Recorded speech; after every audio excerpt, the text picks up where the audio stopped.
This just in from Glen, Beck. Governor Chris Christie is, quote, a fat nightmare, according to Glen Beck. And the New Jersey governor is a progressive, not a conservative. Could be some interesting times for the Republican Party in the next few years.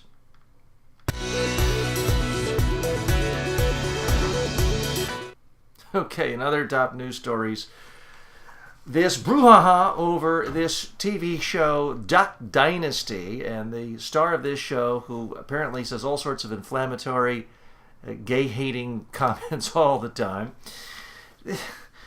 Folks, for once and for all, you got to understand what censorship is. That is when the government tells an individual organization you can't say something, or we as the government are going to punish you. There is not any aspect whatsoever of censorship going on here. What we do see, and we see this time and time again, is that conservatives believe they have a fundamental right to say all sorts of obnoxious, bigoted remarks, and they want to be able to say, oh, if you criticize me, you're unchristian. That's complete, utter nonsense.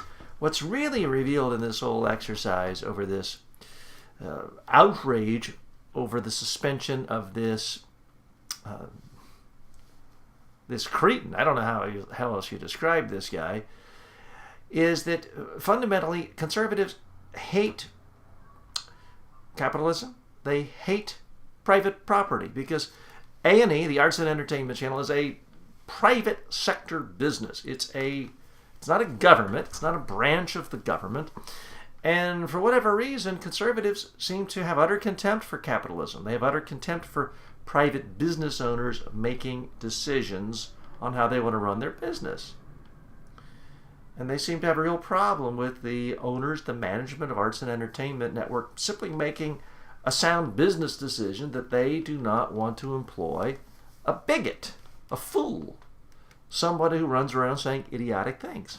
And yet these very same conservatives would have no problem whatsoever if, for example, Fox didn't want to hire a talk show host who espoused socialism or communism every day, which, by the way, Fox hasn't hired any host like that.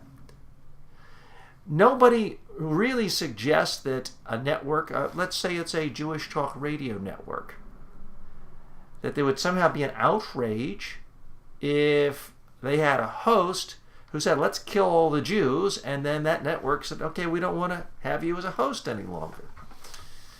No, it's only when people bash and vilify homosexuals, that's fine in the eyes of conservatives, because conservatives have gotten to the point where, okay, they realize you're not supposed to bash gays anymore, but we still want to. That's their whole attitude, and that's what we're seeing here.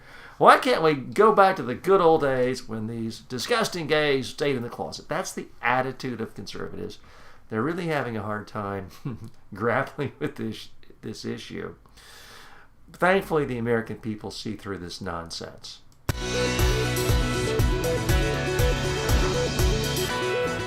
Fascinating new poll, and I give credit to CNN for pointing this out. There's all this talk about the alleged disapproval ratings of Barack Obama. But here's something that a new CNN poll shows, that 20% of the people who disapprove of Obama disapprove because they think he's too conservative. You're not going to hear that on Fox News very often, or maybe one time once for 10 seconds at 11 p.m., but you're not going to hear them do segment after segment after segment. Well, let's interview all these people who think Obama's too conservative. Let's dissect why they think he's conservative.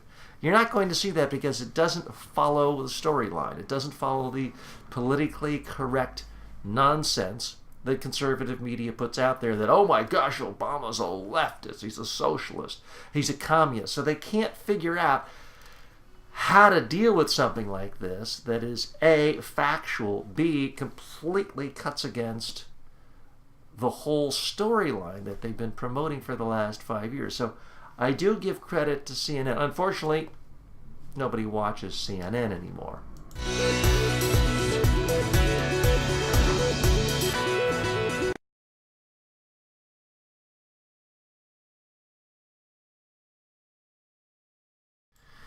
Interesting tidbit in media news. Katie Couric's show canceled after 2 years. I predicted this a long time ago. I reiterated my prediction just a month or so ago when Katie Couric signed on with Yahoo. Here's the problem. It's not completely Katie Couric's fault. It's just that nobody's making a go of it with broadcast TV anymore because audiences are fleeing broadcast TV. I personally don't ever watch. I don't even know how to get broadcast TV on my TV anymore. I haven't set up a satellite, and I don't even watch cable. I watch everything through digital media. I increasingly find myself watching video lectures through Udemy and other online courses. I watch a lot of YouTube, and yes, I watch primetime entertainment on, not primetime anymore, but on Netflix. So I think Katie Couric's challenge was always going to be daunting when it comes to launching a new broadcast show. And what was the show even about? Katie Couric, I think, was an excellent Today Show host. She went to the evening news at CBS at a time when nobody watches evening news. She didn't bring CBS down much, but she certainly didn't bring it up.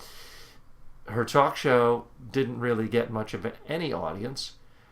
She's going to be a big shot at Yahoo, and at least she's in a field now that's growing, the online video field. So, wish her luck.